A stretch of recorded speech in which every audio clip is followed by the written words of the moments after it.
दिनै बैनागुरि बे जायगायाव परबतजरा जिल्ला ब्रह्म धोरोम आफाद, क'क्राझार जिल्ला ब्रह्म धोरोम आफाद बे मोननै जिल्लाया मोनसे गेदेरथार हाबाफारि खुंदों।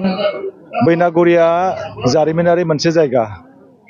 बे बैनागुरि गामिनिफ्रायनो गुरुदेव कालीचरण ब्रह्मआ ब्रह्म धोरोमनि जांख्रिथायखौ जागायजेनदों। दिनै 120 बोसोर जाबाय गुरुदेव कालीचरण ब्रह्मआ ब्रह्म धोरोमखौ आजावनाया। 1905 मायथाइयाव गुरुदेवा आजावदोंमोन, दीक्षा लादोंमोन ब्रह्म धोरोमाव। 1906 मायथाइनिफ्राय गुरुदेवा जोंनि बर' समाजाव फोसावलांदों गुवारै। दिनै 120 बोसोराव ब्रह्म धोरोमखौ आजावनानै ब्रह्म धोरोम सिबियारि रायजो राजाफ्रा बर' राव, थुनलाइ, हारिमु सिबिबोदों आरो दोरोदनाय नङा। ब्रह्म धोरोमावनो हाबनानै दङ बर'नि राव, थुनलाइ, हारिमु गासिबो बेयावनो हाबनानै दङ। जोङो बुंनांगोन गुरुदेव कालीचरण ब्रह्मआ गाव सासे धोरोमगुरु जानायनि सिमां नुदोंमोनब्ला बिथाङा धोरोमल' फोसावगौमोन। नाथाय बिथाङा गावनि जांख्रिखांनायखौ धोरोम बिथिङावल' बिथाङा दोनाखै, मोनफ्रोमबो बिथिङाव बिथाङा जांख्रिखांदों।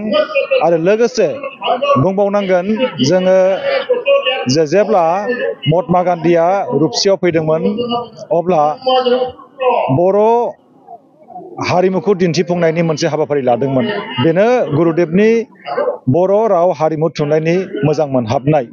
नङामोनब्ला महात्मा गान्धीया सासे बिराद गेदेरथार मेलेमजिबि, बिथांनि सिगाङाव बर'नि बेबायदि हारिमु दिन्थिफुंनायखौ खालामनाय नङामोन होननानै जोङो साननो हायो।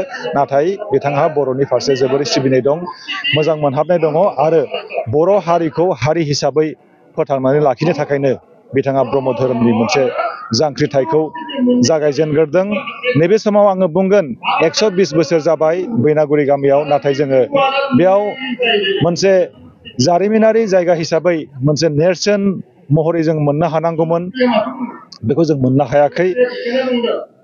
परबतजरा जिल्ला ब्रह्म धोरोम आफादनि एरिया हिसाबै क'क्राझार जिल्लानि सिङाव थानाय बे जायगायाव दानि बिटिआर सोरखार लोगोसे आसाम सोरखार बिथांमोनहा मोनसे जौगालु हाबा मावनानै गालांनांगौ। बे आंनि मोनसे खावलायनाय, नोंथांमोननि चेनेलनि गेजेरजों आं खावलायदों। दिनै जोङो बुंनांगोन गुरुदेव कालीचरण ब्रह्मआ जोंनो फोरोंलांदों बर' हिसाबै थांनानै थानांगौब्ला मा मावनांगौ। 1929 मायथाइनि 4 जानुवारियाव साइमन कमिसननो गुरुदेव कालीचरण ब्रह्मआ मोनसे मेम'रेन्डाम गथायदों। बे मेम'रेन्डामावनो थख' थख' दंखाजोबो बर'आ बर' हिसाबै थांनानै थानांगौब्ला मा मावनांगौ। दा बेनि गेजेराव जोङो बुंनो हागोन बै मेम'रेन्डामनिफ्रायनो माखासे रिजाल्टखौ जोङो मोननो हादों होननानै जोङो बुंनो हायो। जेरै जोङो BSc एकर्ड जोङो मोननो हादों, BTC एकर्ड जों मोननो हादों, BTR एकर्ड जों मोननो हादों। उननि समाव जोङो आरो आबुङै जोङो मोनसे लेन्ड हिसाबै मोननो हागोन होननानै जोङो मिजिंथिनो हायो। मोनसे गोसोखांथावना पइन्ट्स दङ मेम'रेन्डामाव, बे जाहैबाय बड' रेजिमेन्ट सोरजिनाय। दा बड' रेजिमेन्टखौ जोङो सोरजिनो हायो नामा? दा बेखौ सोरजिनांगौब्ला जोंनि सोरखार साइडनिफ्राय बेखौ नाजानांगोन। रायजो राजाफ्राबो जोङो मदद होनायाव जोङो दङ, जों मदद होगोन। दा बर'नि थाखाय मोनसे स्पेसियेलि सेपारेटलि बड' रेजिमेन्ट मुङै मोनसे रेजिमेन्ट दानो हायोब्ला बे आरो जोंनि थाखाय आरोबाव देरगाथावसिन जागोन। दिनै जोंनि हारिया जौगालांदों। दखनाखौ, गामसाखौ, जोमग्राखौ जों दिनै अफिसियेलि जोंनि होननानै जोङो बुंनो हाबाय। बेखौबो गुरुदेव कालीचरण ब्रह्मआनो जोंनो लामा दिन्थिलांखादों। दा आङो खावलायबावगोन बिटिआर सोरखारनिसिम जे नैबे टिपकाइ ओनसोल बा परबतजरा ओनसोलाव मोनसे मोजां कमिउनिकेसन लामानि बेयाव खाबु नांगौ, मोजां बेयाव फसंथाननि खाबु बेयाव नांगौ। स्कुलानो जा बा इउनिभारसिटियानो जा बा कलेजानो जा बा मेडिकेलानो जा, जिखुनु मोनसे मोजां फसंथान नांगौ। दा बे फसंथानखौ जाहाथे सोरखारा गावसोरनि गेजेराव सानलायनानै फसंफैयो, बेखौनो आं खावलायदों। आरो लोगोसे जोंहा मोनसे सिमां दङ, बे सिमाङानो जाहैबाय गुरुदेवा जोनोम जानाय जायगा काजिगामि गुरुधामाव, बे गुरुधामखौ जोङो मोनसे रिलिजियास टुरिस्ट प्लेस हिसाबै जोङो गायसननो हायो नामा आरो हानांगोन जों बेखौ सोरखारनि खाथियावबो जोङो आर'ज गाबदों गले गले जों आर'ज गाबदों बेखौ जुदि जोङो मोनसे रिलिजियास टुरिस्ट स्पट प्लेस हिसाबै जों गायसननो हायोब्ला बेयाव जोङो गोजोननाय मोनगोन बे जोंनि डिमान्ड आङो सोरखारनिसिम खावलायदों। गिबियावनो खुलुमबाय नोंथांमोननि बे चेनेलनिसिम आं खुलुमनाय जासिबाय बे हाबाफारिखौ फोसावनो आखायाव लानायनि थाखाय दिनैनि बे हाबाफारियानो जाहैबाय 1906 मायथाइनि बाथ्रा जेब्लानाखि बर' हारिया हारि हिसाबै अलखदाव दंमोन खोमसि फोथायनाय आरो लेखा रोङैनि जाहोनाव जेब्लानाखि अगेन हाखराव गब्र'नाय बायदि जानानै दंमोन बै समाव बर' हारिनि अलखदखौ रैखा खालामनो थाखाय बर' हारिखौ मोजां समाज दाफामनो थाखाय गुरुदेबा जेब्ला सिन्था खालामदोंमोन अब्लानिया 1905 मायथाइयाव गुरुदेबा कलिकातायाव थांनानै परमहंस शिबनारायण स्वामीनिफ्राय ब्रह्म धोरोमनि दीक्षा लादोंमोन आरो 1906 मायथाइयाव बे ब्रह्म धोरोमखौ बर' हारिनि गेजेराव बर' समाजनि गेजेराव फोसावनानै बर' समाजखौ फोसाबनानै मोनसे हारि महरै गायसननो थाखाय बे मिजिंखौ लानानै गिबिसिन 1906 मायथाइयाव गुरुदेब कालिचरण ब्रह्मआ बे बैनागुरि गामियाव ब्रह्म धोरोमखौ फोसावजेनदोंमोन।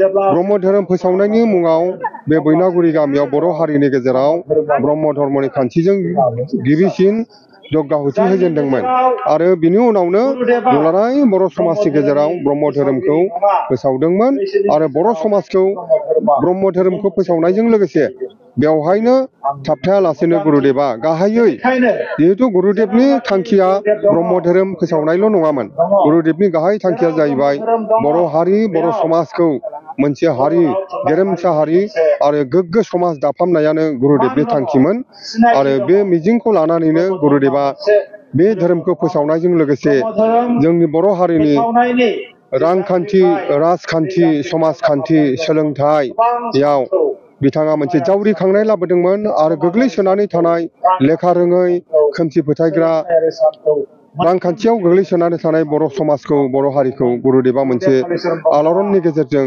जांख्रिथायनि गेजेरजों गुरुदेबा बे हाबाफारिखौ मावनायनि गेजेरजों दानि अबस्थायाव जे बर' हारिया जे अबस्थायाव दं बर' हारिनि बर्तमाननि जे अबस्था बे अबस्थानि गुदियावनो गुरुदेब कालिचरण ब्रह्मनि आगान दङ होननानै सानो। दा बे बैनागुरि गामियावनो गिबिसिन ब्रह्म धोरोमखौ फोसावजेनदोंमोन 1906 मायथाइयाव नाथाय बे बैनागुरि गामिखौ जोंनि